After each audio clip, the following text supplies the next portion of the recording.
You're watching Fugitive Red-Eye, and welcome to another compilation marathon type video where I combine some of my older videos into one long video. As always, I'm going to keep the original versions up and in the playlist. Do let me know if you want me to put this in the playlist. I never know if I should put compilations in the playlist, and sometimes I have, sometimes I haven't. So as you can tell by the title, we're doing a compilation of all 4 parts of my rare DVD collection. I've done 4 videos on the subject so far. The reason I'm doing this is I'm actually planning on doing a 5th, but I want to make sure that I don't have any duplicates. So I'm going back and watching through all the 4 original parts to see what I've already documented in videos. Because of that, I thought it would just be better if I just compiled them all together for new viewers too. So kill 2 birds with 1 stone. So the actual collection we'll be looking at is existing footage that I already had.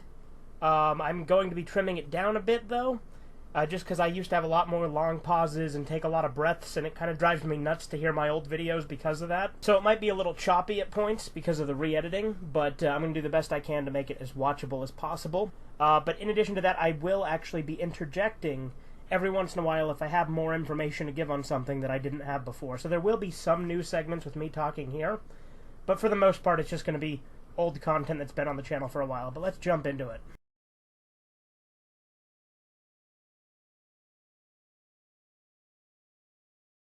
First off, we got the best bits of Mr. Bean. I don't know how rare it is, but I know it's out of print, and I know it's somewhat rare. Got it really cheap at FYE, so I'm not complaining. It has episodes that are included with the full series of Mr. Bean, which I already have, so not that important to own. But it is rare, so, you know, I went and got it. Actually, at the time I recorded that segment, I hadn't watched that DVD. It's not episodes, it's actually a best-of compilation special. So it's a clip show that features stuff from the show already, but it has new wraparounds that are exclusive to that set, and it's technically counted as an episode when you look at the episode count online. There are some wraparounds in here that aren't included in the real thing as well, so there you go. Next up, we got Red Dragon, the screening copy. Screening copies, as far as I know, are rarer than regular versions. I could be wrong, but you know, screening copies are the ones that go out to stores just to test if they want to stock them, you know, like Blockbuster and shit like that. Also got this at FYE. That's Red Dragon. That's the remake of Manhunter and prequel of Silence of the Lambs. It's based off the first Hannibal novel. Good movie. Underrated as fuck. Okay, next up we got a VHS instead of a DVD. It's another screening copy. South Park, Wave 3. I can't remember what episodes are on here. Actually got this one off eBay, because I like to collect all sorts of crazy shit from South Park. And speaking of South Park, here's the unaired pilot DVD. Pretty rare as well. It's out of print.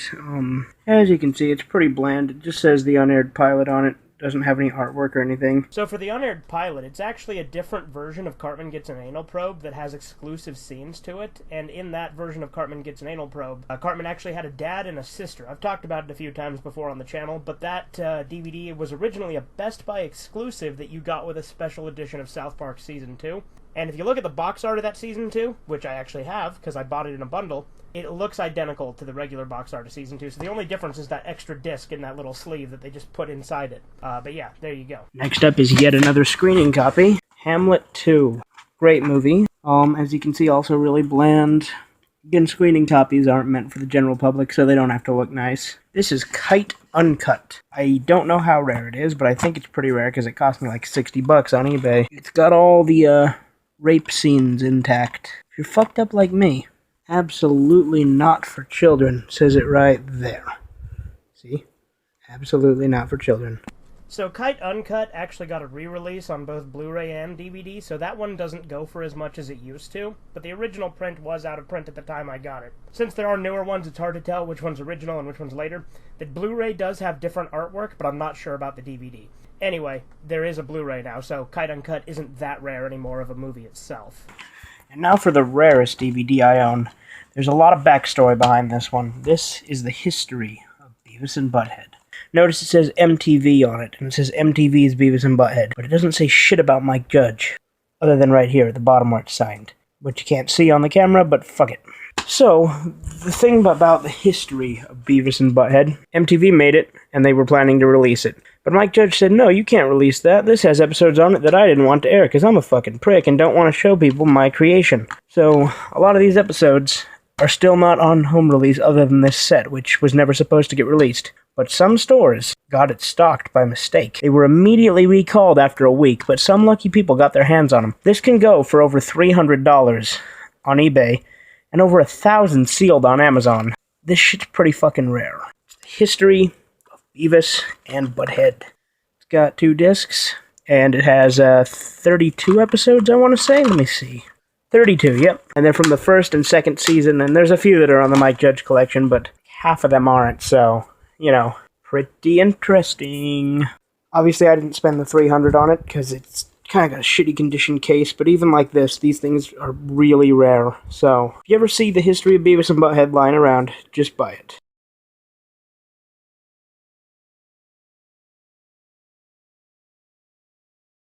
First up, we have Dr. Tran, #1 American icon. Now, if you don't know what Dr. Tran is, it's a web series that used to be on Mondo Minishows website. If you don't know who Mondo Minishows is, they're the ones who made things such as Happy Tree Friends and things like that. Dr. Tran is my favorite of the Mondo Minishows, and the DVDs are really, really hard to come by. It took me forever to actually get a hold of this one.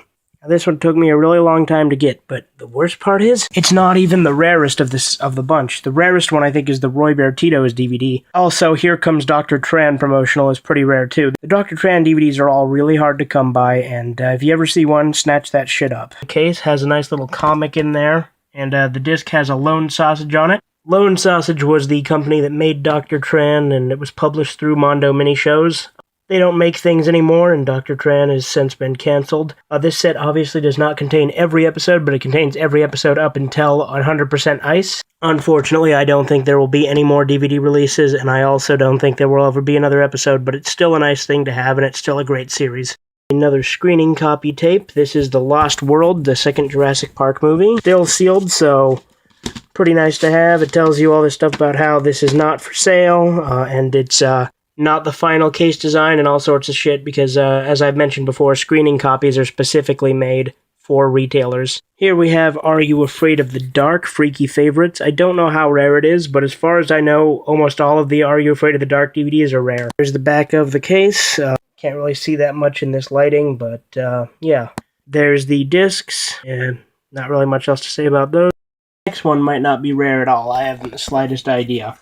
But the fact that I own it, and it's kind of obscure that I do, I think merits it enough to be in this video. So, here we have Star Wars Ewoks, The Haunted Village, from the cartoon series. I haven't watched it yet, and I haven't seen a single episode of this series, so I might do another video about it when I have. There's the back of the case. Here I have Children of the Corn 2. This is the rarest of the Children of the Corn movies to get a hold of. This is not the original DVD release, I don't think, because the case looks different, but it's still really rare to get this movie on its own. I do also have a re-release of this that came in a movie pack that's not nearly as rare, but as far as I know, any singular release of Children of the Corn 2 is really rare. I haven't seen this yet either, so I don't know how good it is, but I will. But it's really rare as far as I know. This next one, as with some of the others, I'm not quite sure how rare it is, but I assume it's rare, just because it's a DVD with the WWF title. Now, the WWF title, as many people will know, was discontinued in 2002 because of the World Wildlife Foundation, or World Wildlife Fund, or whatever the fuck it's called. But I assume the DVDs that have WWF instead of WWE are hard to come by these days. Here's another of the same kind. Again, I'm not sure how rare it is, but it says WWF on it, so again, I assume it's kind of rare for a DVD to have that. I have a few WWF VHSs as well, but I don't think those are as rare. And finally, this last thing to wrap up the video. The Halo Combat Evolved. The thing that makes this Halo copy a little bit special is it's from the Microsoft company store. It was a developer copy. It's not for resale, and it says purchased by, and then it says employee number. And also there's no barcode, because this, again, was not a public copy. This was a Microsoft store copy.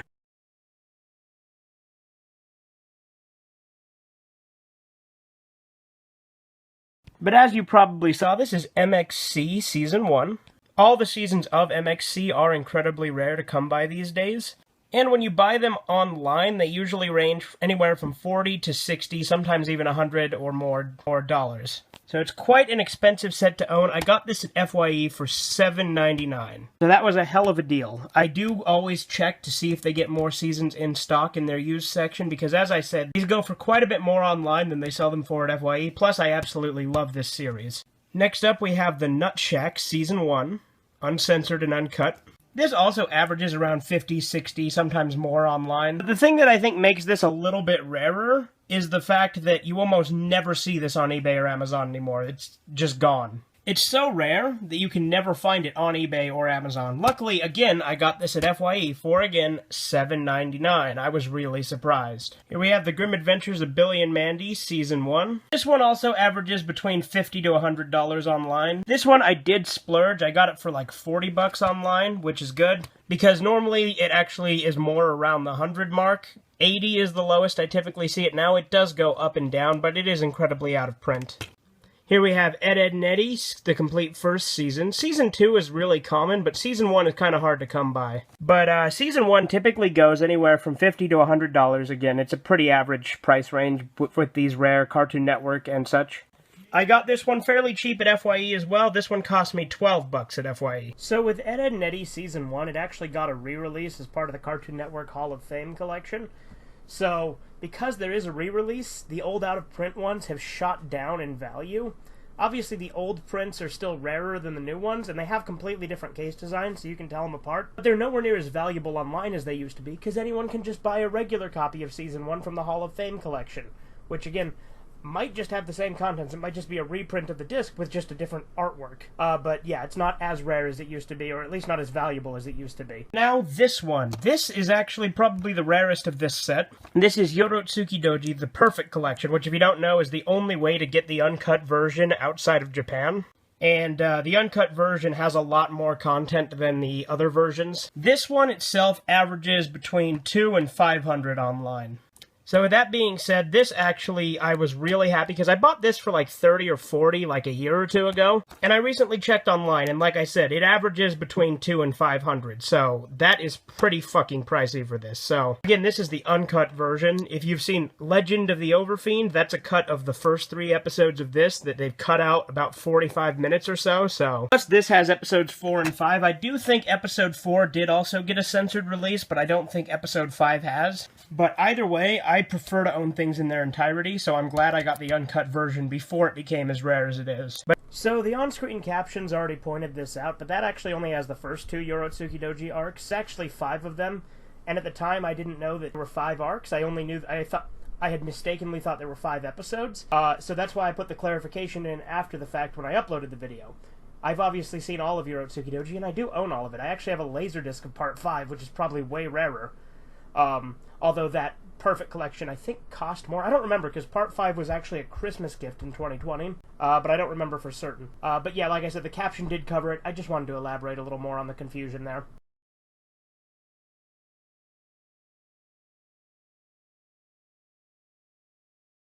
So to start off with today's video, we got a Blu-ray. This is the Yumi Neko When They Cry Premium Edition, which is the only edition in the US.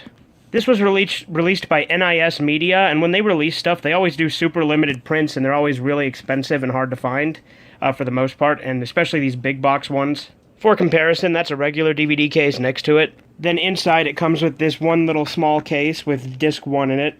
There's the disc and the insert for more NIS stuff. If you don't know, Yumi Neko is kind of a weird spin-off of Higurashi, where they kind of take place in the same universe, and it actually kind of hints at it how in Higurashi Rei. But it is very much its own thing and doesn't connect very much other than that one small loose connection. There are also some scenes in this where characters are seen watching Higurashi. I don't know if that's supposed to be a news report or if it's just a meta joke or like a reference or something, but yeah. Volume 1 also has a second disc here in this slipcase. There's the back of that, and there's the disc itself. It also comes with this big booklet that shows you a bunch of stuff from the series. It's called a case file, so it has like a bunch of like behind-the-scenes stuff, character profiles, and things like that.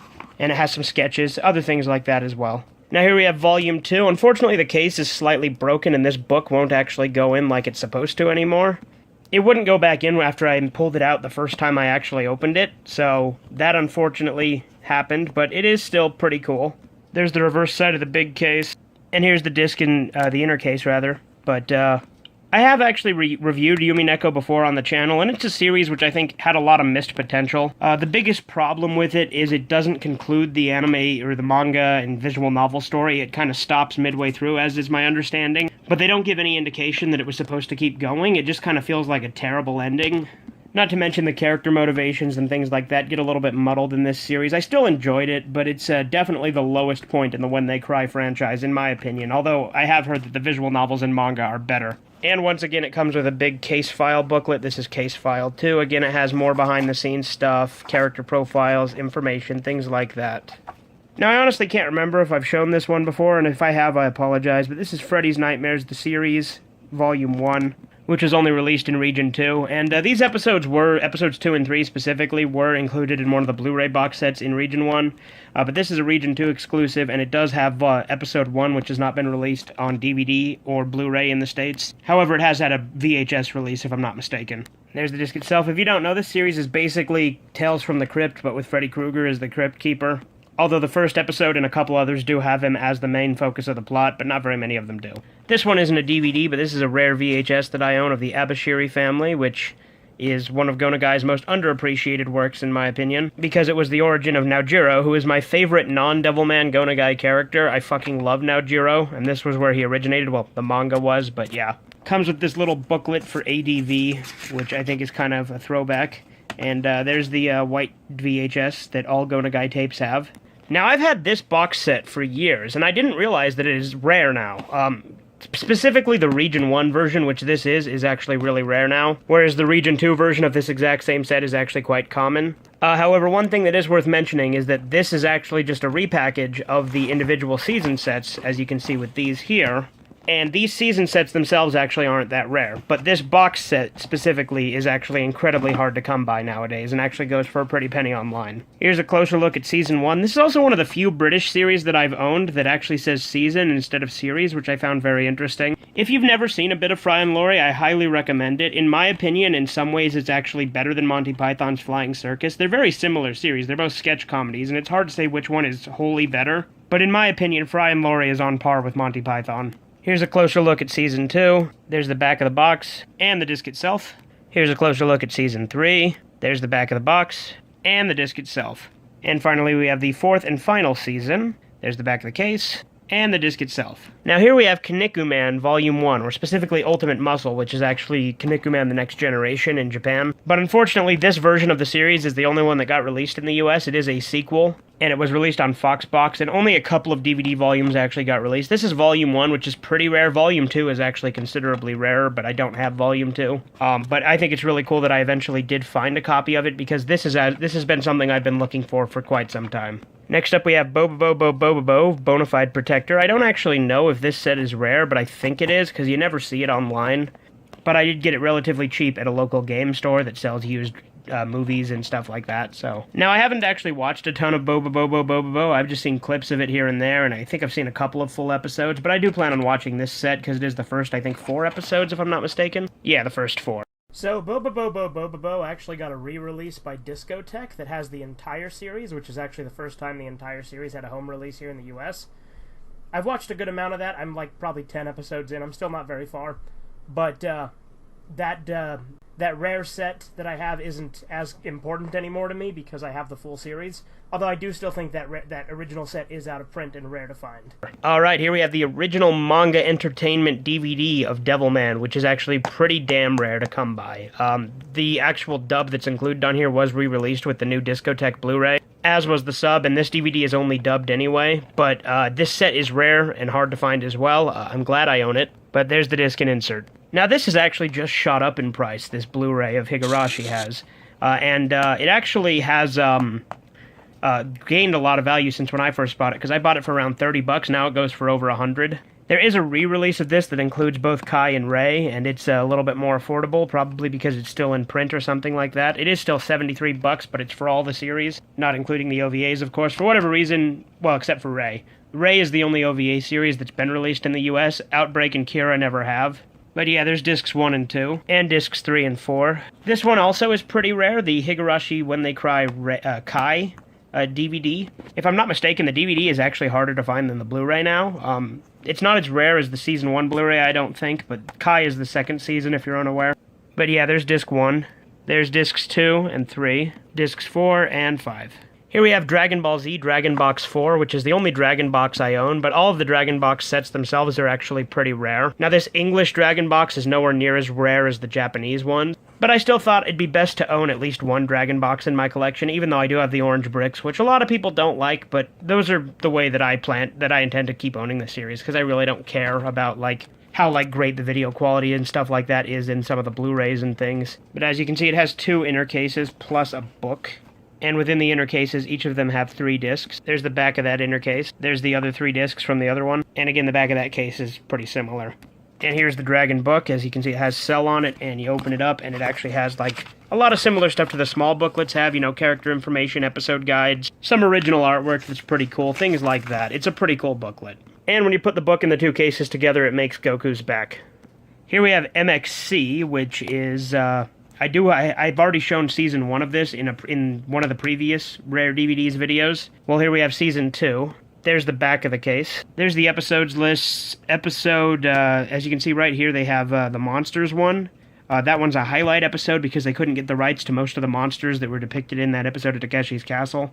There's discs 1 and 2. It also does include an episode of Takeshi's Castle. Here we have Volume 3, which, again, this is one of those shows that switched from seasons to volumes, which is a really irritating thing that happens, but it did. Volume 3 is the first half of Season 3, plus it includes 2 episodes of Takeshi's Castle as opposed to the one that Volumes 1 and 2 have. Also, Season 5 of MXC has never had a DVD release, so you're kind of stuck with just, you know, Seasons 1 through 4, spread out across 5 volumes. Alright, now onto the Toshio Maeda stuff. We got La Blue Girl 1 and 2, which includes the first 2 episodes of La Blue Girl. This is Volume 1, as I like to call it. As you can see, I don't have the original case for this because I bought it disc only, but I will be printing out a reprint of the case to put on it for the time being until I come across a real version of the case. Here we have Volume 2, which has episodes 3 and 4. This is actually an older release, which is why it doesn't look as nice as some of the other cases did, and why the disc actually has no art on it. And then we have La Blue Girl Volume 3, which is episodes 5 and 6. And this is one of the newer releases, so the case for Volume 1 that I have would have been more like this. And there's the disc itself. Here we have Adventure Kid. There's the front of the case there. There's the back of the case. And I'll be doing a review of this series soon, but there's the disc. Anyway, that does it for this episode of Rare DVDs. This has been Fugitive Red Eye. Have a great day. Subscribe to Fugitive Red Eye.